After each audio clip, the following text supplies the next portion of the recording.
దేవునికి మహిమ కలుగునుగాక. ప్రభునందు ప్రియమైన దేవుని బిడ్డలారా, ఈ మాటలు వింటున్న ప్రియ సహోదరి సహోదరులారా, మన పరిశుద్ధ గ్రంథమైన బైబిల్ గ్రంథంలో చూస్తే ఒక కుటుంబానికి, ఒక వ్యక్తి జీవితానికి, ఒక వ్యక్తి పరమార్థం చేరుకోవడానికి ఎన్నో శ్రేష్టమైన మాటలు పరిశుద్ధ గ్రంథములో దేవుడు రాయించారు.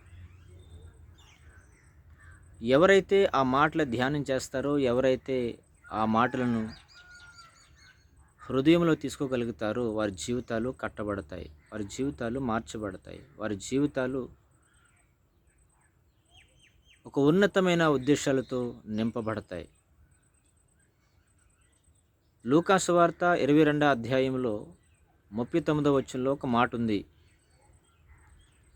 ఏంటి ఆ మాటను ఆలోచన చేస్తే, ఆయన బయలుదేరి తన వాడుక చొప్పున ఒలివల కొండకు వెళ్ళగా శిష్యులను ఆయన వెంట వెళ్ళిరి అనే మాట కనబడతా ఉంది. ఇంతకు యేసుక్రీస్తు ప్రభువారు ఒలివ కొండకి ఎందుకు వెళ్ళారు, వెళ్ళవలసిన అవసరం వచ్చింది అని అంటే, ఆయనకు వాడిక,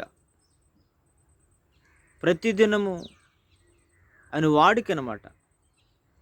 ఆ వాడిక చొప్పున ఆయన వెళ్ళి ప్రతిదినము ప్రార్థనలో గడుపుతున్నట్లుగా మనం చూస్తాం వాక్యంలో.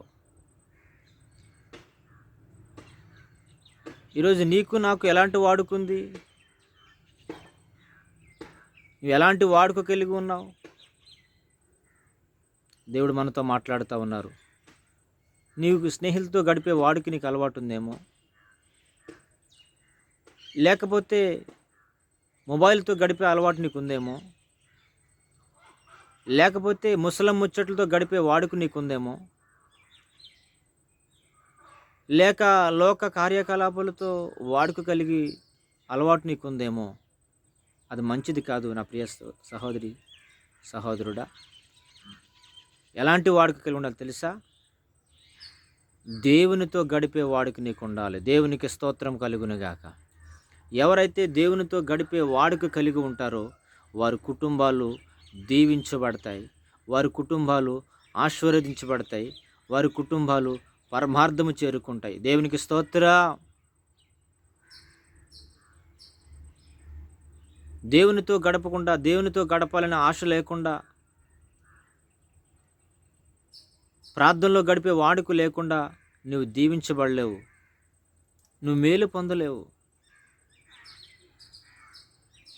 లూకా సువార్త 21వ అధ్యాయంలో చూస్తే 37వ వచనంలో చూస్తే, ఆయన ప్రతిదినము పగటియందు దేవాలయములో బోధించుచు రాత్రివేళ ఒలివల కొండకు వెళ్ళెను అనుంది. ఒలివ కొండకు వెళ్ళి కాలము గడుపుచున్న వాక్యం ఉంది. పగలంతా కూడా ఆయన బోధించుచు రాత్రి అంతా కూడా ప్రార్థనలో గడుపుతున్నారట.